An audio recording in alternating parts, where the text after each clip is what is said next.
Salam daun memberi. Di video kali ini saya mau membahas terkait dengan racikan generasi ketiga. Nah, mungkin di video-video saya sebelumnya saya sudah membahas tentang generasi ketiga, tetapi mungkin di video kali ini lebih detail lagi. Saya dapat menjelaskan ramuan yang jenis terbaru ini. Nah, untuk yang jenis generasi ketiga ini, sampai saat ini saya belum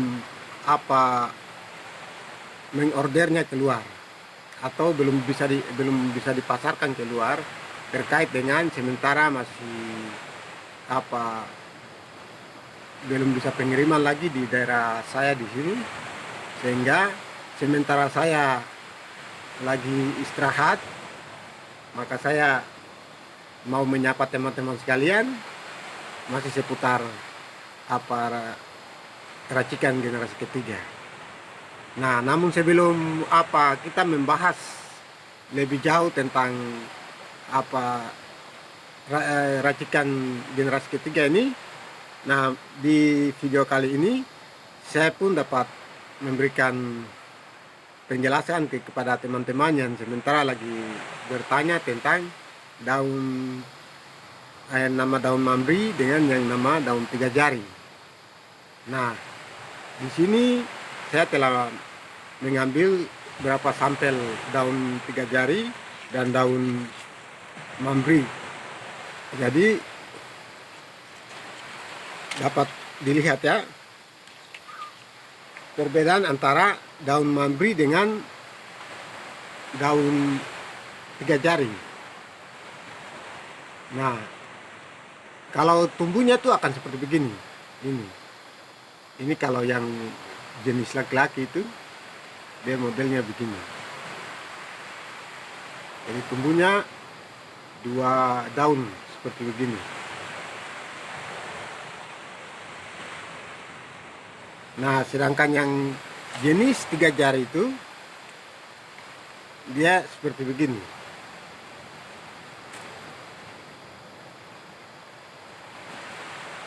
Begini ya.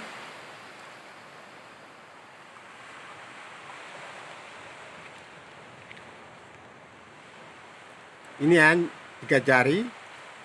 Kalau ini yang berbeda kan, dapat kita lihat perbedaan antara yang ini dengan yang ini. Nah, terus ada timbul lagi pertanyaan terkait dengan perbedaan kedua bentuk daunnya ini. Jadi pada umumnya itu daun ini keduanya berdampingan. Artinya mereka tumbuhnya itu biasanya satu tempat. Nah, karena laki-laki terus yang perempuan, dan mereka saling tumbuhnya itu satu tempat. Jadi dapat kita pakai bersamaan. Kita mau ambil yang jenis tiga jarinya ini sendiri bisa, atau mau ambil yang jenis ini bisa. Nah, kalau saya biasanya pakai yang jenis ini. Nah, biasanya saya gabungkan juga. Bisa digabungkan antara yang ini dan yang ini. Nah, kalau di daerah lain itu dia bulat. Daunnya ini bulat. Tapi kalau di daerah saya dia jenisnya panjang, memanjang ini. Nah, terus dia perbedaan tanah, tempat di mana dia tumbuh itu dia punya bentuknya beda juga. Kalau yang tumbuhnya di dekat tanah kering, bentuknya lain dengan yang tumbuh di jenis tanah basah. Itu dia punya bentuknya lain lagi. Nah, itu sedikit jawaban saya kepada teman-teman yang sementara lagi tanya terkait dengan perbedaan daun tiga jari dengan daun mambri. Nah, itu saya dapat tunjukkan antara kedua daun tersebut. Nah, sekarang kita kembali lagi ke pembahasan awal, yaitu seputar racikan generasi ketiga. Nah, racikan generasi ketiga itu saya telah dapat memperbaharui setiap racikan yang sudah saya buat itu. Nah, sekarang saya sudah mendapatkan satu titik temu, titik kepastian bahwa air merupakan pantangan daripada penggunaan ramuan daun mambri atau daun bungkus atau daun 3 jari. Nah, pantangannya itu satu saja, yaitu air. Yang berhubungan dengan air, itulah yang menjadi pantangan dalam penggunaan ramuan daun mambri itu sendiri, atau daun bungkus atau daun 3 jari. Itu pantangannya itu air. Nah, perlu saya jelaskan kenapa air yang menjadi pantangan dalam penggunaan ramuan daun mambri ini. Yang menjadi pantangan itu air karena begini, sejarah dari daun mambri ini sendiri sebenarnya itu bukan pakai bungkus. Itu ya, sejarahnya itu daun ini kegunaannya bukan untuk dipakai membungkus. Sebelum kita mengetahui tentang fungsi lain daripada kegunaan daun ini. Jadi daun ini dulu kenapa dia menamakan daun mambri? Nah, mambri kalau di daerah Biak, suku Biak itu dinamakan bahwa panglima perang. Nah, panglima atau istilah lain bilang ada imamun, istilah orang Biak. Jadi mereka dulu itu makan daun ini, mereka makan dulu, baru mereka pakai perang suku antara suku satu dengan suku lain. Itu mereka kekuatannya adalah makan daun ini, dan mereka ambil makan, tapi makannya itu tiga daun sekaligus mereka punya, baru mereka pergi perang. Nah, jadi daun ini dapat memberikan kekuatan. Tetapi di saat-saat itu selain mereka makan daun, ada dia punya mistiknya. Nah, ada mantra-mantra khusus yang mereka pakai juga untuk mengolah daun ini. Jadi makan terus mereka perang. Terus ada banyak kegunaan lain juga yang dipakai oleh daun ini. Salah satunya adalah untuk berperang. Itu kegunaan sebenarnya daripada daun ini.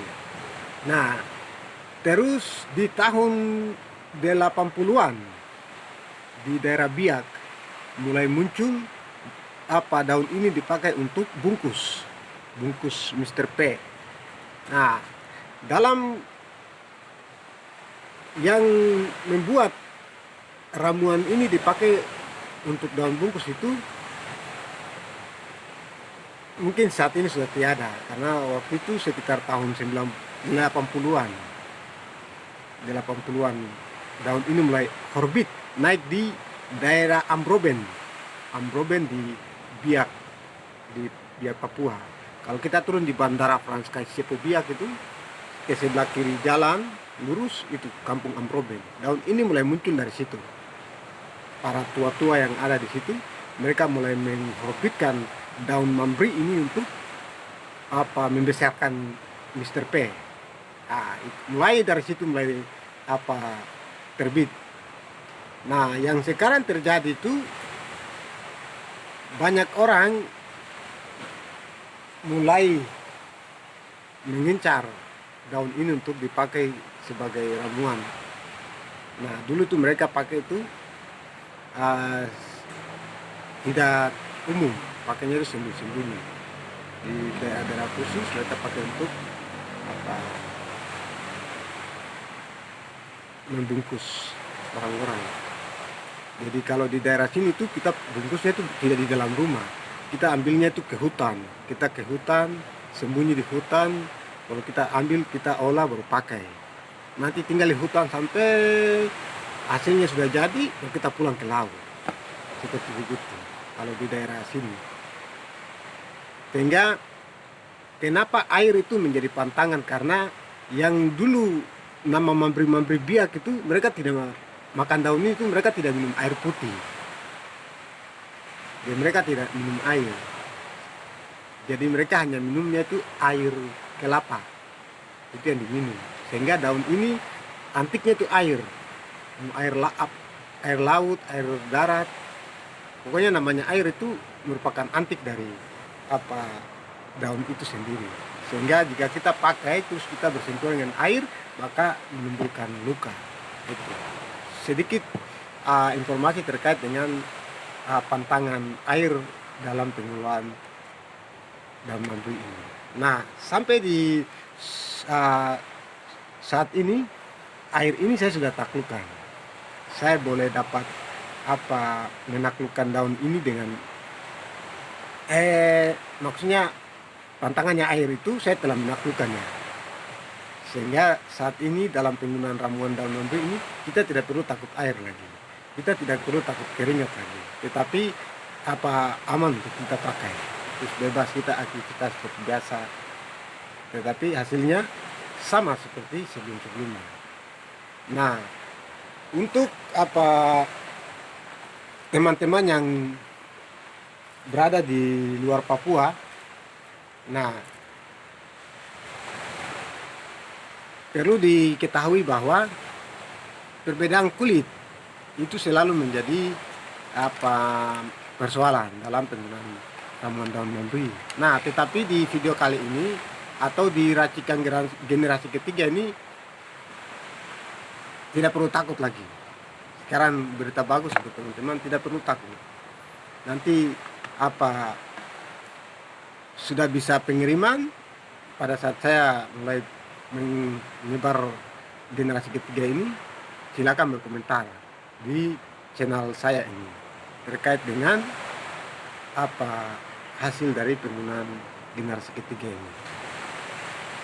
Jadi dalam generasi ketiga ini ada daun mambri, terus ada linta. Ini jenis linta ya yang sudah siap. Nah, kalau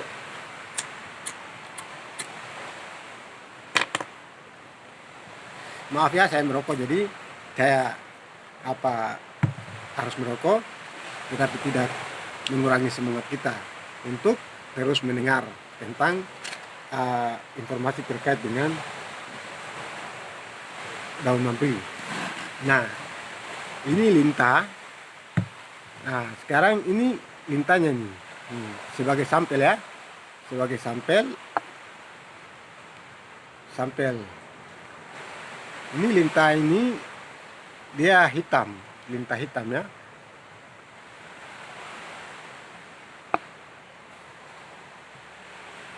Ini linta hitam.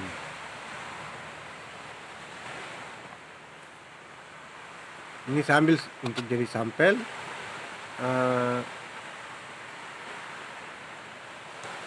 Ada 4 jenis linta yang ada di daerah saya di sini. Satu yang hitam ini,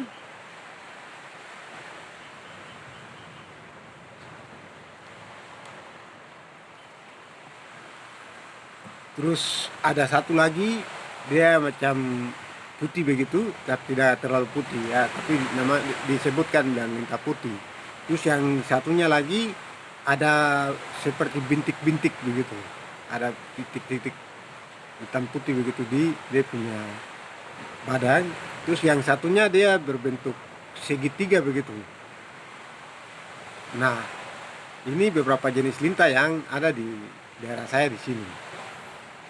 Nah, sementara tidak bisa pengiriman paket, masih lockdown di daerah sini, sehingga waktu saya ada untuk bisa pergi mencari linta. Sehingga ini sudah yang bisa saya ambil sebagai sampel terkait dengan berita tentang linta. Jadi ini jenis linta hitam. Linta hitam yang ada ini yang sudah saya awetkan dan ada sebagian di rumah. Jadi ini yang akan saya padukan dengan daun mambri, daun anun, dengan ada jenis 2 tambahan lagi, terus dengan minyak kelapa. Ini minyak kelapa murni ya, dia hampir mirip-mirip dengan air. Jadi bahan-bahan ini kan dapat saya pakai untuk apa, sebagai terobosan terbaru dalam generasi ketiga ini. Sehingga teknik pemakaian generasi ketiga ini, kenapa saya sebutkan bungkus? Karena begini, kalau kita hanya pengolesan, maka penyerapan minyak ke dalam kulit itu lebih kecil, rendah sekali. Sehingga setelah kita pengolesan habis, maka dia akan mengering cepat. Nah, kalau kita dalam proses pembungkusan, maka proses minyak dengan lintah ini, dengan daun mambri ini, dengan perpaduan yang lain ini, dia akan meresap ke dalam kulit. Sehingga satu yang unik di dalam generasi ketiga ini adalah salah satunya lintah, terus yang satunya itu penahan bengkak. Jadi dia bengkaknya naik, terus dia tak tertahan, jadi tidak dapat menyusut lagi kembali. Kalau yang sebelum-sebelumnya itu dia naik bengkak, terus kadang dia menyusut lagi. Nah, setelah saya mencoba mengotak-atik, mengurangi ini dari campuran tambahan yang saya gunakan ini, mulai coba untuk kurangi dia, akhirnya sudah mendapatkan yang aman. Jadi teknik pemakaian dibungkus, naik, terus dia tertahan.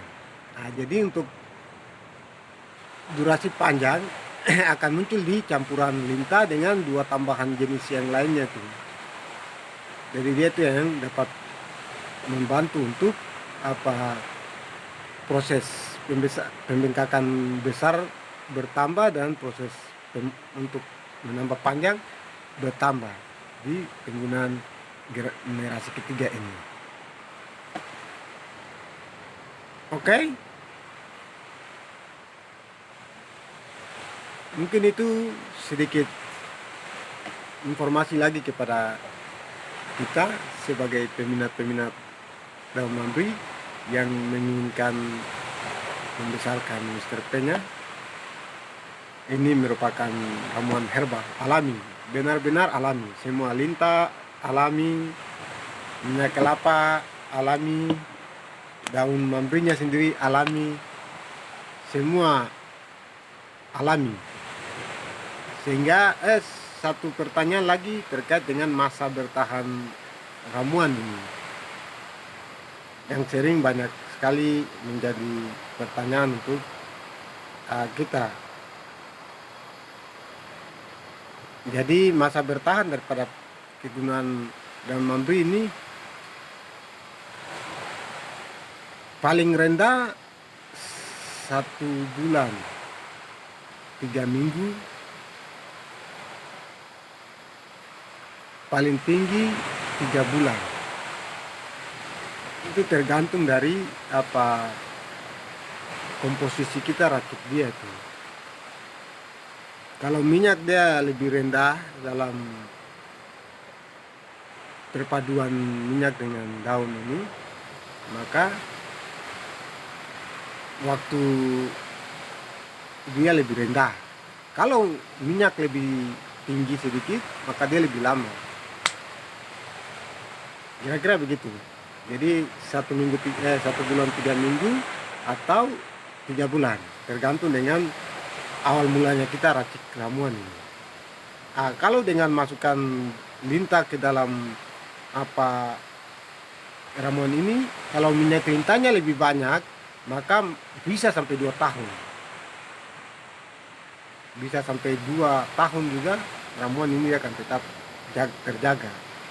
Apabila komposisi dari minyak lintahnya lebih dari daun atau dari minyak. Sehingga minyak lintahnya ini masih tetap bertahan untuk sekian lama. Jadi ini merupakan lintah hitam. Nah, nanti kalau lintah putihnya sudah sebenarnya ada, tapi sudah hancur di dalam sini. Cuma yang ininya saja yang saya ambil sebagai sampel untuk teman-teman untuk dapat lihat bahwa lintah ada ini lintahnya, dan memberi ini ada dalam memberinya. Jadi sekarang perpaduan antara lintah dan memberi bertemu. Nah, kita untuk mengolah minyak lintahnya ini memang agak membutuhkan proses sedikit. Tidak langsung seperti daun kita ambil langsung tumbuk, jangan pakai. Kalau lintah dia harus diproses, ada beberapa proses tahap. Kita mulai membuat dia jadi minyak, sampai sudah jadi minyak baru kita mulai meramu dia menjadi ramuan bercampur dengan daun memberi. Jadi dan memberi dia fokus besar, sedangkan lintah dia fokus panjang. Nah, sehingga hasil yang akan kita dapatkan yaitu besar dan panjang. Sedangkan minyak kelapa ini dia sebagai salah satu pengantar antara panjang besar kuatan lama ada di minyak kelapanya itu sendiri. Sehingga ada satu paket ramuan itu semuanya itu terdapat di situ. Selain besar, durasi waktu, terus kekuatan mainnya itu semua dirasakan di situ. Sehingga sekali pakai kita sudah dapat berapa khasiat yang ada di dalam ramuan ini sendiri. Selain besar panjang, kuat keras tahan lama. Itu adalah satu paket dari penggunaan ramuan ini. Terima kasih sudah menonton video ini. Silakan berkomentar. Jika belum paham, silakan menghubungi saya untuk lebih jelas lagi masih seputar dunia herbal generasi ketiga. Salam hormat bersama saya Jos Tinggi.